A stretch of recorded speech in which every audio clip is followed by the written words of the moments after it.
आम आदमी पार्टी के प्रदेश प्रवक्ता पंकज पंडित ने बुधवार को जिला मुख्यालय पर प्रेस वार्ता का आयोजन कर 25 अगस्त को पंजाब के मुख्यमंत्री भगवंत मान और दिल्ली के उप मुख्यमंत्री मनीष सिसोदिया के प्रस्तावित दौरे का खुलासा किया।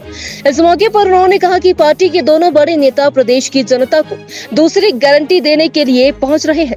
उन्होंने कहा कि हिमाचल प्रदेश जैसे देवभूमि में कांग्रेस और भाजपा ने चुनाव घोषणा पत्र के नाम पर जनता के साथ बहुत खेल खेला है, लेकिन आम आदमी पार्टी इन दोनों दलों के खेल को अब पूरी तरह से खत्म करने के लिए हिमाचल प्रदेश में आ चुकी है। उन्होंने कहा कि भाजपा और कांग्रेस दोनों मौसेरी बहनें हैं जो बारी बारी हिमाचल प्रदेश को लूटती आई है। भगवंत मान जी और उनके साथ दिल्ली के हमारे उप मुख्यमंत्री मनीष सिसोदिया जी ऊना में हिमाचल प्रदेश में दूसरी गारंटी हिमाचल की जनता को देने आए। उनकी पहली गारंटी के बाद जिस तरह से इस देश में एक दबाव की राजनीति शुरू हुई है, उसी को चुनौती मानते हुए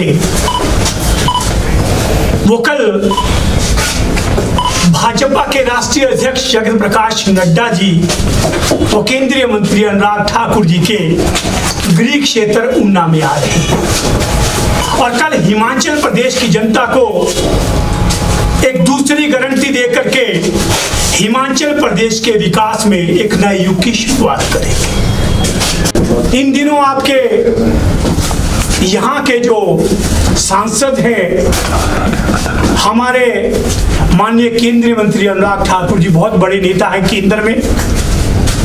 इन दिनों वो शराब नीति विशेषज्ञ बने हैं, आबकारी विभाग विशेषज्ञ, काफी सवाल पूछते हैं।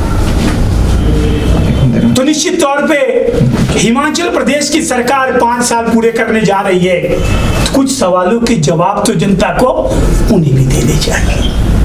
हालांकि मैं जानता हूं जब से जयराम सरकार आई है, अनुराग जी हिमाचल प्रदेश की राजनीति में पर्यटक की तरह आते हैं, 2 बयान देके चले जाते हैं। कारण उन्हें ही पता होगा कि जयराम सरकार और अनुराग के बीच में क्या है। लेकिन हमारा सवाल, हमारे कुछ सवाल हैं, मुझे पूरी उम्मीद है कि माननीय सांसद जी उसका जवाब जरूर देंगे। सबसे पहला सवाल, ये देवभूमि है, पूरे देश में अलग पहचान है, कई शक्तिपीठ हैं, कई अंतर्राष्ट्रीय हमारे धार्मिक स्थल हैं जहां देश विदेश से पर्यटक आते हैं, लेकिन देवभूमि में एक भी ड्राई जोन नहीं है।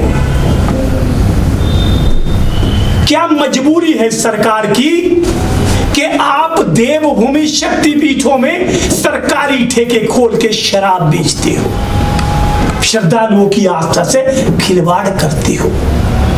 क्या इस बारे में अनुराग ठाकुर जी को अगर जानकारी हो तो जनता को जरूर बताएं। दिल्ली आबादी 2 करोड़, दिल्ली की आबादी साथियों 2 करोड़ है।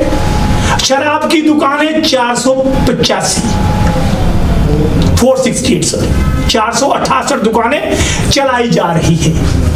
एवरेज मानू तो 40,000 लोगों पे एक शराब की दुकान है दिल्ली में, जहां पे अनुराग ठाकुर जी बहुत शोर डाल रहे हैं, बहुत शोर के गली गली में दुकान है। 40,000 लोगों पे एक शराब की दुकान।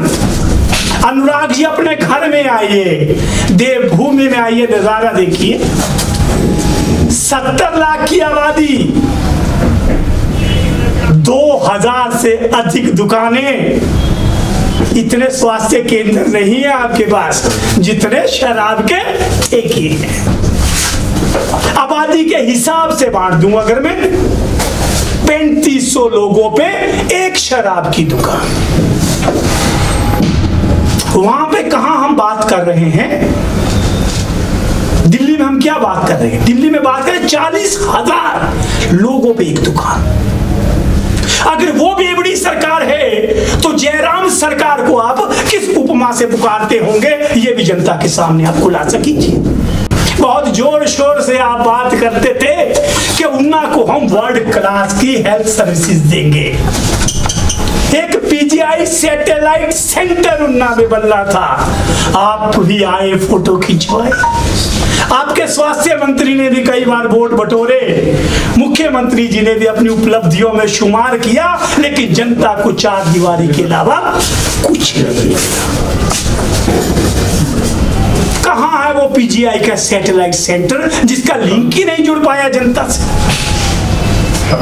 उससे दुखद बात आज का आपको ताजा उदाहरण दूं, आज ही यहाँ पे स्वास्थ्य मंत्री आए हैं, जहां आपकी हलचल होती है वहां पूरी भाजपा आती है।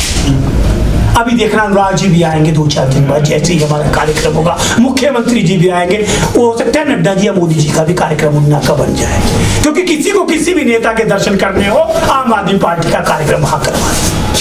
आज यहाँ पे उद्घाटन हुआ एक भवन का, स्वास्थ्य भवन का, जाइए हालात देखिए, सिर्फ भवन है, उसमें सुविधाएं कोई नहीं।